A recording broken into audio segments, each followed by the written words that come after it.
Hello everyone, welcome back. In today's video, I'm going to show you how to lock or how to unlock your Schlage keypad lock, which is BE365.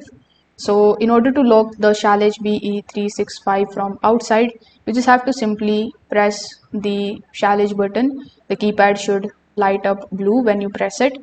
And now you need to turn the outside door thumb turn, and you need to turn it towards the door edge, and the deadbolt will extend into the locked position. The BE365 uses a clutch system so that the thumb turn only engages after pressing the Schlage button first.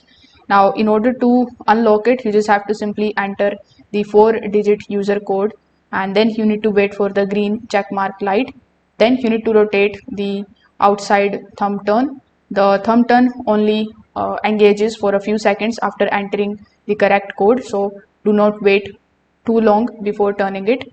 Now from the inside the house, it works like a normal deadbolt. You just have to rotate the inside thumb turn manually to lock or unlock the door. No code or no keypad interaction is needed from the inside. So if this video helped you out, make sure that you like this video and subscribe to the channel. Thanks for watching.